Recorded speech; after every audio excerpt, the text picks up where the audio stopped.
3 weeks ago when I came home early from a client meeting that got canceled. She was on the phone in our bedroom, door closed, voice hushed, but animated. Nothing unusual there. She talks to her friends constantly. But something about her tone made me pause at the bottom of the stairs. No, you're right. He's been taking me for granted lately. Just expects me to be here whenever he wants. I grabbed a beer from the fridge and stayed quiet, listening. The coworker thing is perfect. He's cute enough, and he's already been flirty at happy hours. If I start posting pictures with him, going out more, maybe my husband will finally realize what he could lose. My hand tightened around the bottle. This was interesting. But what if he doesn't care? She continued. What if he just lets me go? Trust me, came a voice I recognized as her friend from college. Men are simple. Make them jealous and they'll fight for you. He'll come crawling back, begging, doing everything you want. My sister did this with her boyfriend, and now he worships the ground she walks on. I set the beer down quietly and headed back outside, sitting in my car for 20 minutes before walking back in like nothing happened. She was in the kitchen, making dinner, humming like she hadn't just been plotting to manipulate me. How was your day? She asked, kissing my cheek. Productive, I said, studying her face. How about yours? Oh, same old stuff. Thinking about going out with the girls Friday, though. Haven't done that in a while. There it was. Phase one of whatever little scheme she had cooking. Over the next few days, I watched the show unfold. Suddenly, she was dressing differently for work. More makeup, tighter clothes, spending extra time on her hair. Her phone became surgically attached to her hand, buzzing constantly with notifications she'd hide from me. Friday night came and she left for her girls' night, wearing a dress I'd bought her for our anniversary. She came home at midnight, slightly drunk and overly affectionate, talking about how much fun she had dancing and how some guy bought her and her friends drinks all night. Just being friendly, she said, watching my reaction carefully. Sounds like fun. I replied, not giving her the jealous response she was fishing for. The weekend was when things got really obvious. Saturday morning, she was on her phone constantly, giggling at messages.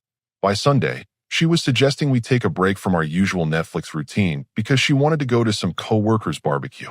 You don't know anyone there, she said. It might be boring for you. Maybe I should just go solo. Sure, I said. I've got plenty to catch up on anyway. She looked almost disappointed that I didn't insist on coming along. But I had my own plans forming. See, while she was busy orchestrating her little drama, I'd been doing some thinking and remembering. Her sister had always been different from her. Where my wife was dramatic and attention-seeking, her sister was genuinely funny, intelligent, ambitious.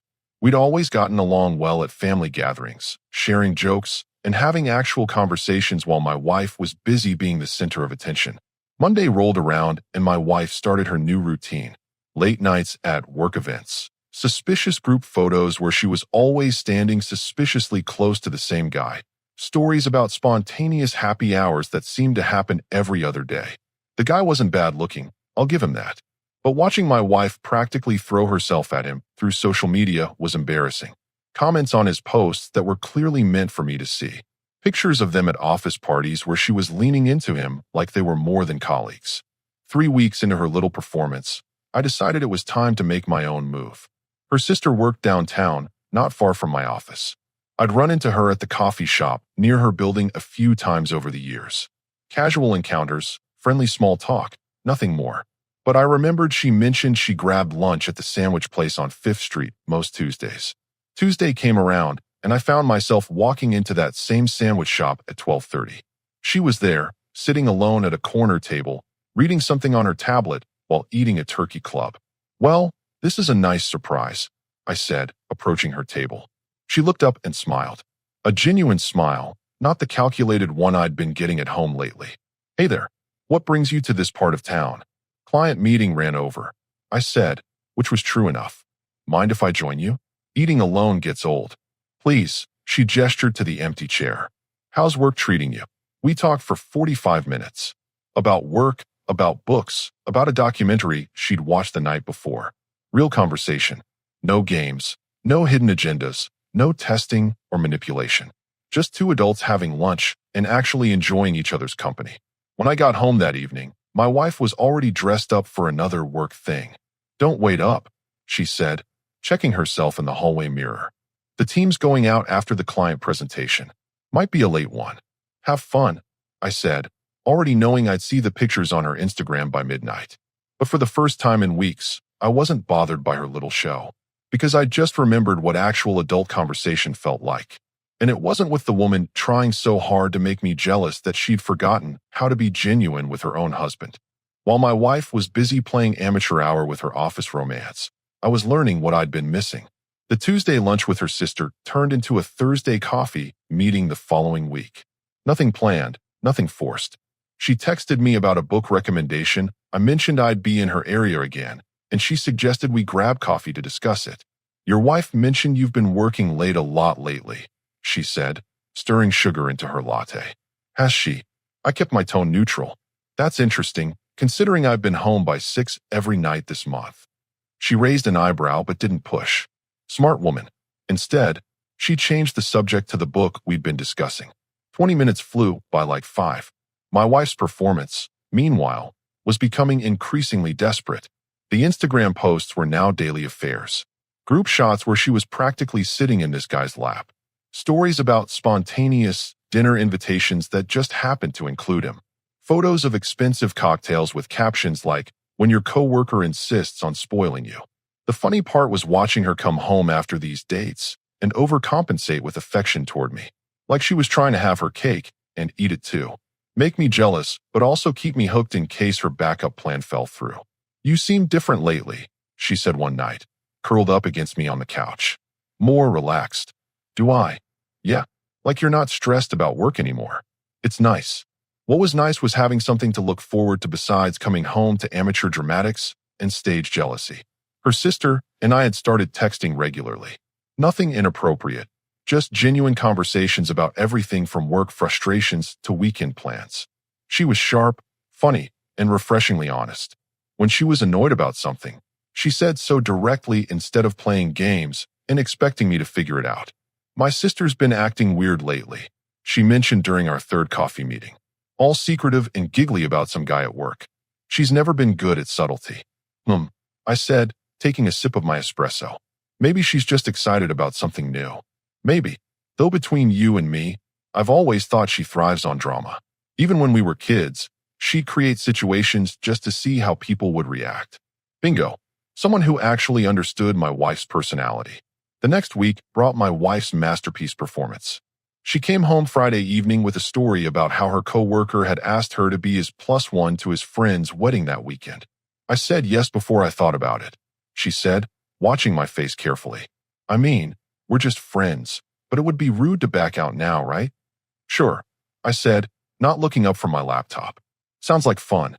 She stood there for a full 30 seconds, clearly expecting me to object, to demand she not go, to finally show some jealousy. When I didn't, she tried a different approach. You don't mind? Should I? Most husbands wouldn't want their wives going to weddings with other men. Most wives wouldn't need to ask permission to go to work events with colleagues. I replied calmly. Besides, you're capable of making your own decisions. The frustration on her face was almost comical. This wasn't going according to whatever script her friends had given her. She went to the wedding, posted approximately 15 photos throughout the day, each one carefully crafted to look like she was having the time of her life with her date. Dancing photos, dinner photos, champagne toasts, the full production. While she was busy with her photo shoot, I was having dinner with her sister. Nothing planned. She'd texted about being bored on a Saturday night. I mentioned I was free since my wife was at a work thing. Want to grab some food and see that new movie you mentioned? We went to a small Italian place downtown, then caught the late showing of some comedy she'd been wanting to see.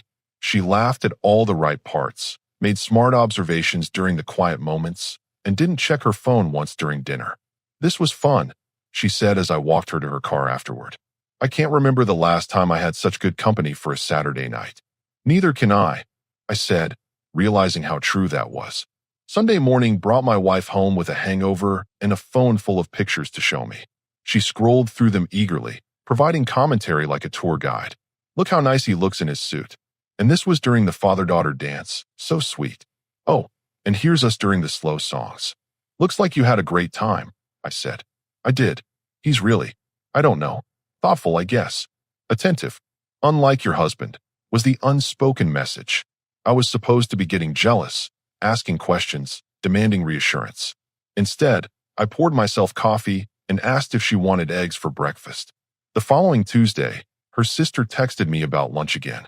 Same place. Actually, there's a new sushi place that opened near my office.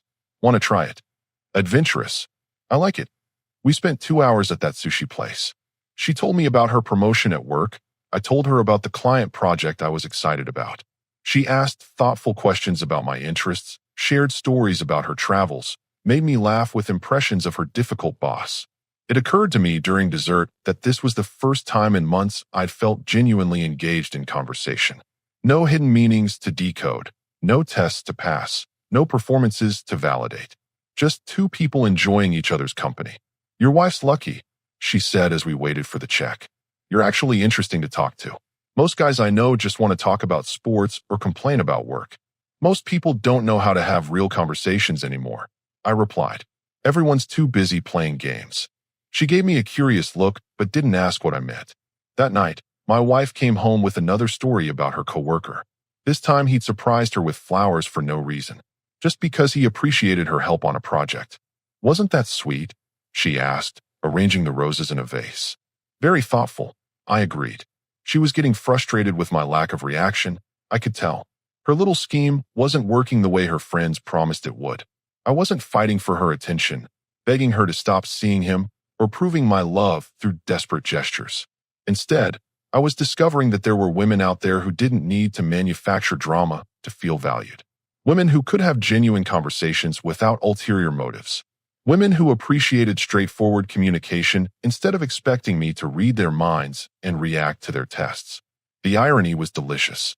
While my wife was trying to make me appreciate her more, she was actually helping me realize exactly what I'd been settling for. My wife decided to turn up the heat. Unfortunately for her, I was already cooking with gas. Week 4 of her little performance brought the big guns. She started leaving her phone face up on the counter while she showered, making sure I could see the constant stream of texts from her coworker.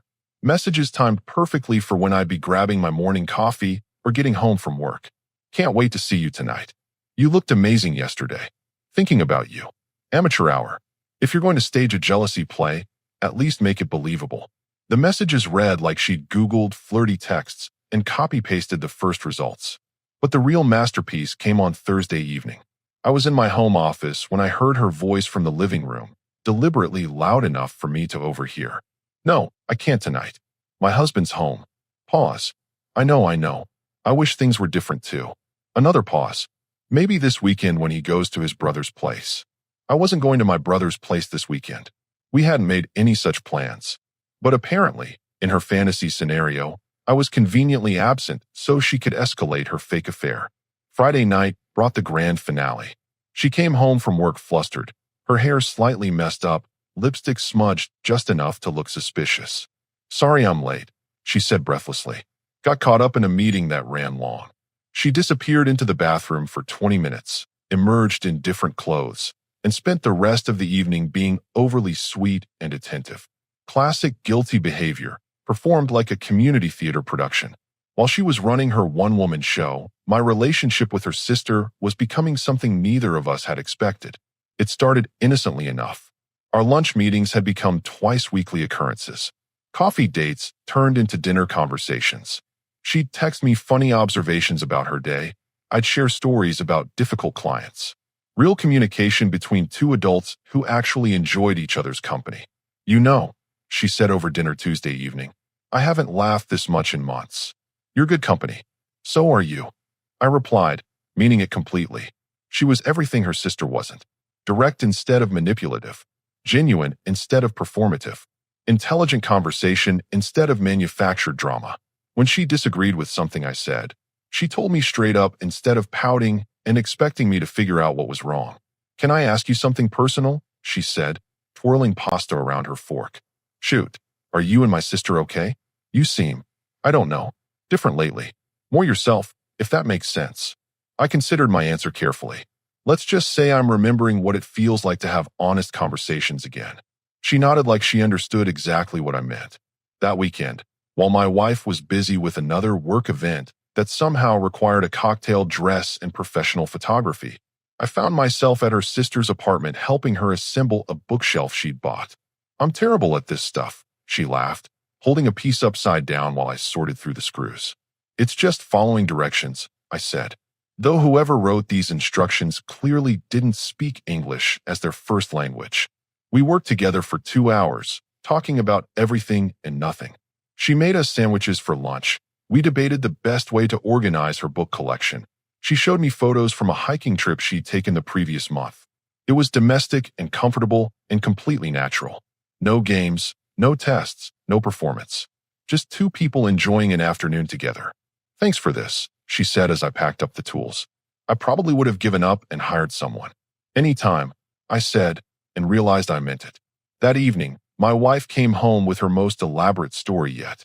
Her coworker had supposedly confessed his feelings for her during their work event, told her he was falling in love with her, asked her to consider leaving me. "I didn't know what to say," she said, sitting on the edge of our bed while I folded laundry. "I mean, I care about him, but I'm married."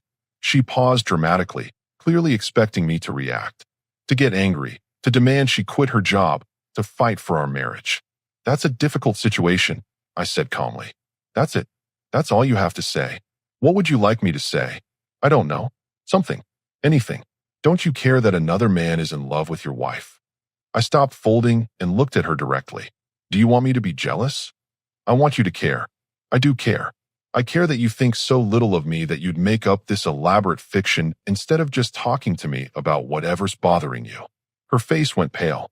"What are you talking about?" "The phone calls you wanted me to overhear. The convenient text messages left open on the counter. The stories that get more dramatic every week. The fact that you've been planning this whole thing for over a month." She opened and closed her mouth like a fish out of water. "I'm not stupid," I continued, "and I'm not going to play along with whatever game this is supposed to be." "It's not a game," she said weakly. "Really? So you're actually having an affair with your coworker?" She couldn't answer that, because we both knew the truth. "I thought so," I said, returning to the laundry. "When you decide you want to have an honest conversation about what's actually wrong in our marriage, let me know. Until then, I'm not participating in amateur hour." She left the room without another word. Sunday morning, I woke up to find her gone. A note on the kitchen counter said she was spending the day with friends, needed space to think. Perfect, because I'd already made plans to take her sister to the art museum she'd mentioned wanting to visit. We spent 4 hours wandering through galleries, discussing paintings, sharing perspectives on different pieces.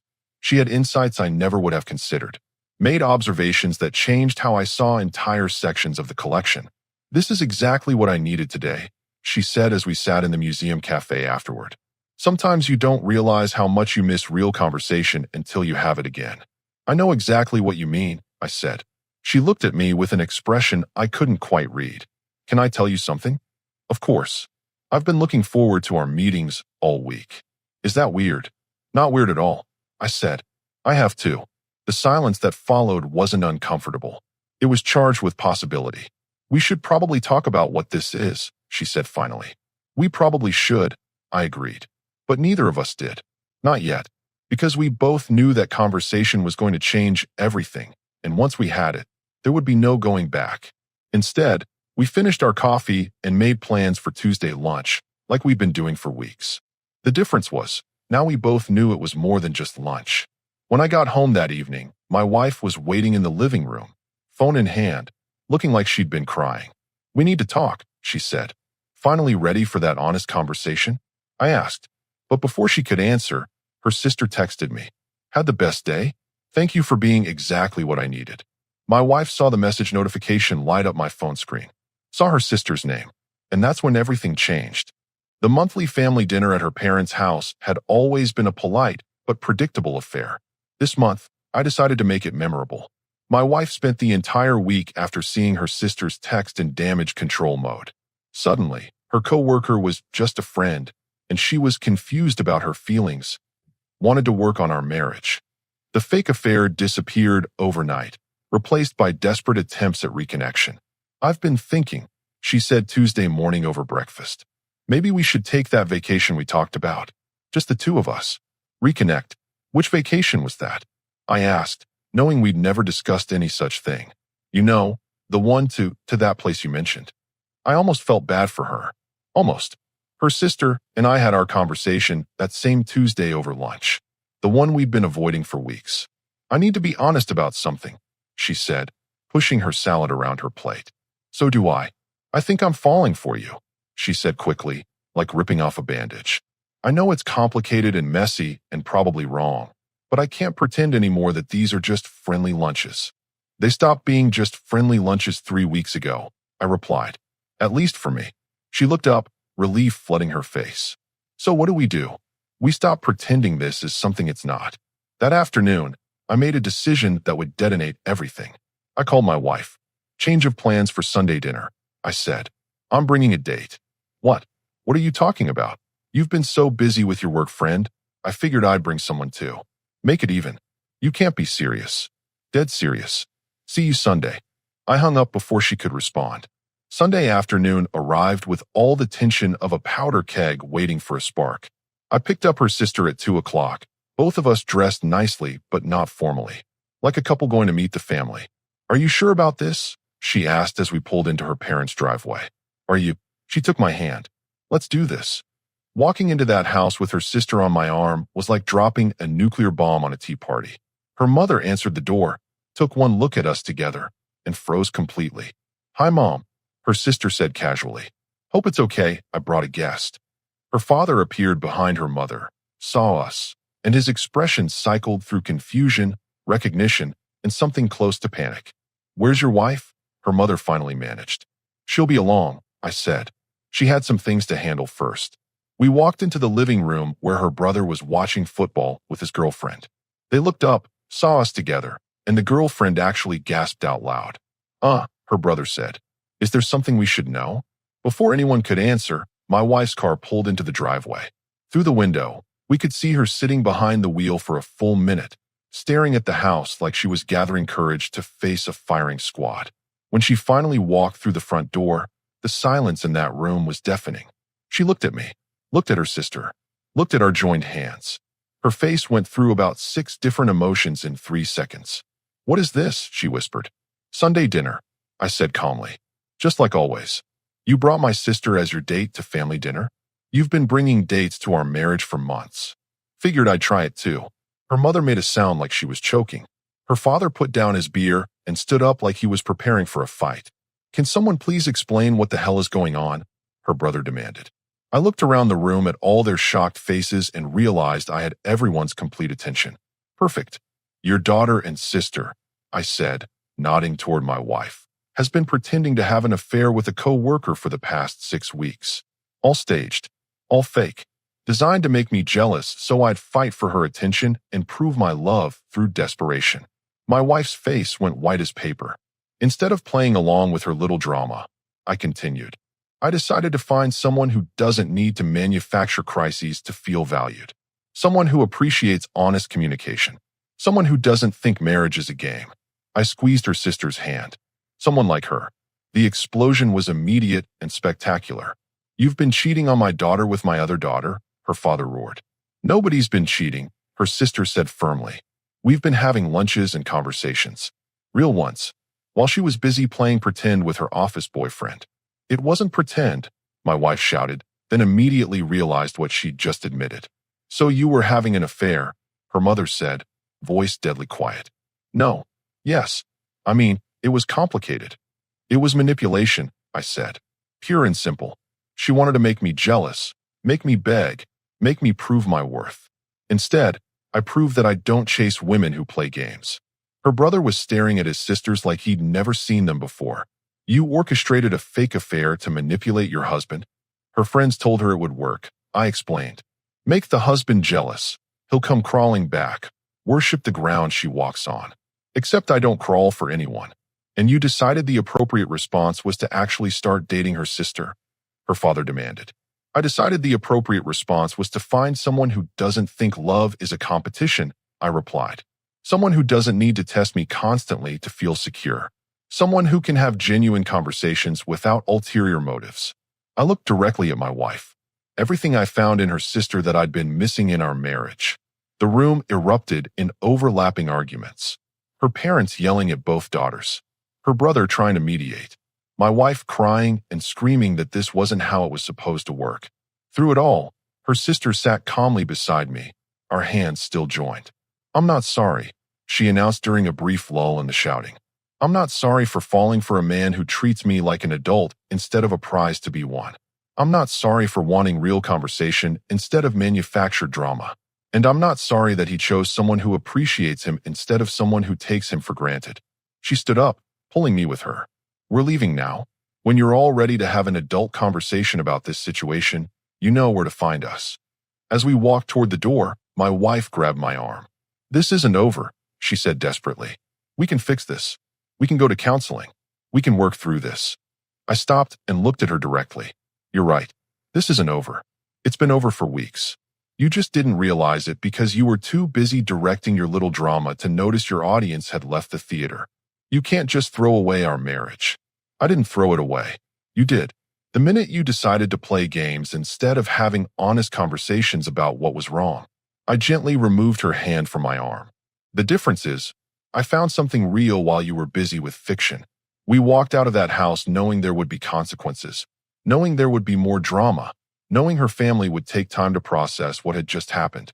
But we also walked out together, finally free to be honest about what we'd found in each other.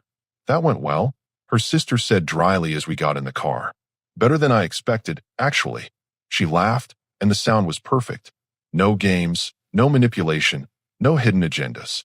Just genuine amusement at the chaos we'd just created. "So what happens now?" she asked. I started the car and looked at her directly. "Now we stop sneaking around and start being honest about what this is." "And what is this?" "Something worth fighting for," I said. "Something real."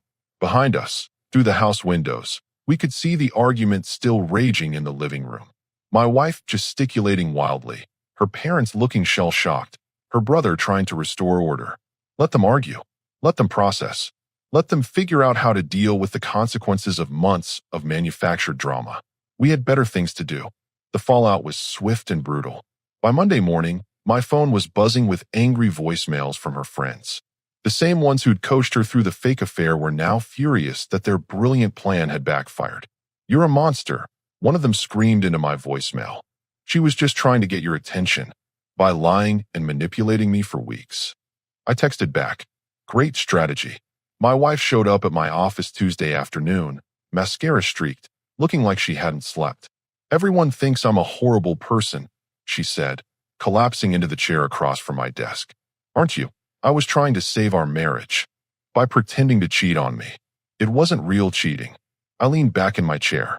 "So lying, manipulation, and emotional infidelity don't count as long as you don't sleep with him?" She started crying again. "I admit it was wrong, okay? But what you did was worse. You actually fell for someone else. I found someone who doesn't play games. She's my sister. She's also an adult who makes her own decisions." Her phone rang. She glanced at it, and her face went pale. "It's Mom. She wants to know if the family dinner thing was real or if we were just fighting. What are you going to tell her?" She stared at the phone until it stopped ringing. Wednesday brought the friends' intervention. 3 of them showed up at the coffee shop where her sister and I were having lunch. "This is sick," the ringleader announced, loud enough for half the restaurant to hear. "Breaking up a marriage to steal her sister." Her sister didn't even look up from her soup. "Nobody stole anything. He chose someone who doesn't need coaching on how to manipulate her husband. We were helping her get his attention.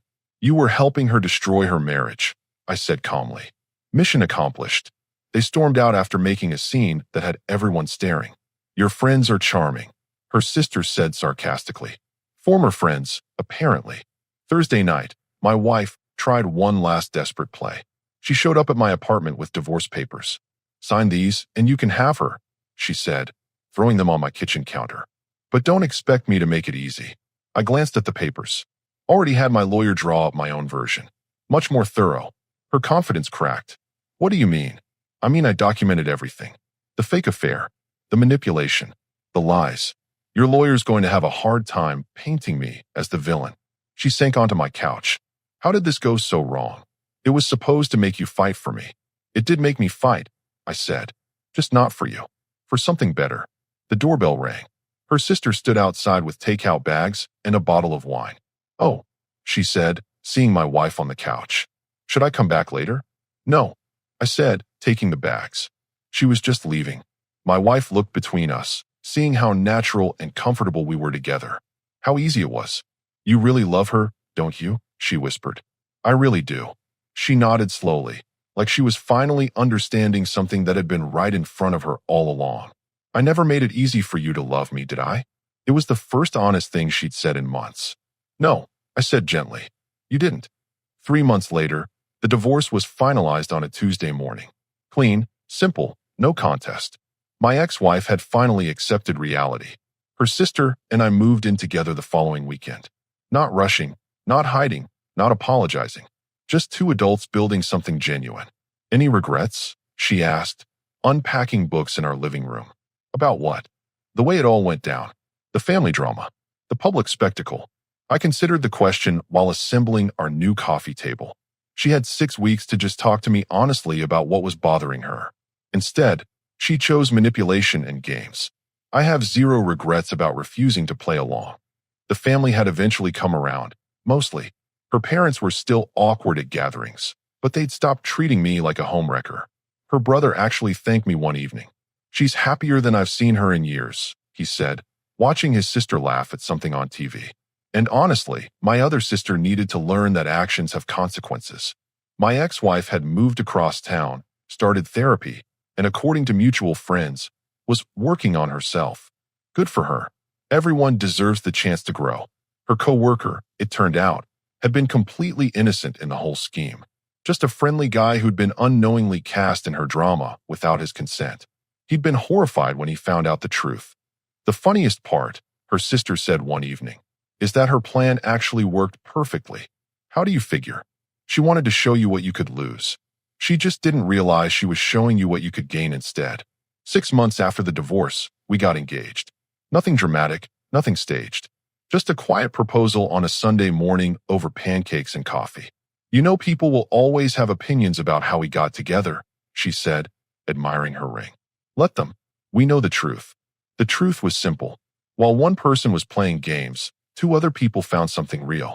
While one person was manufacturing drama, 2 other people were building trust through honest communication. A year later, at our small wedding, her brother gave a speech that perfectly captured everything. My brother-in-law taught us all an important lesson, he said, raising his glass. He showed us that the right person won't need to test you, won't need to make you jealous, won't need to play games to feel valued. The right person will appreciate what you offer and give you the same in return. He looked directly at my ex-wife, who was sitting in the back row. She'd asked to come, wanted to show support for her sister. It was mature of her. And sometimes, he continued, the right person was right there all along. You just needed to stop looking in the wrong direction to see them. That night, as we danced to our first song as husband and wife, I thought about how different my life had become. No more walking on eggshells. No more decoding hidden messages. No more wondering what game I was supposed to be playing. Just honest communication, genuine affection, and mutual respect. Happy? My wife asked, her head on my shoulder. Completely. And I was. Because I'd learned the most important lesson of all. The right woman doesn't make you fight for her attention. She gives it freely because she wants to. She doesn't test your love. She trusts it. She doesn't play games with your emotions. She values them. While my ex-wife was busy trying to make me jealous, she'd accidentally introduced me to the woman I was meant to be with all along. Sometimes the best revenge is simply living well. And sometimes, living well means refusing to participate in other people's drama and choosing something better instead. I chose better, and better chose me back. Our story has come to an end. If you've made it this far, how about subscribing to our channel? It helps us immensely. I've selected 2 other videos for you that I'm sure you'll enjoy. Feel free to click on them. I'll be waiting for you in the next story. See you soon.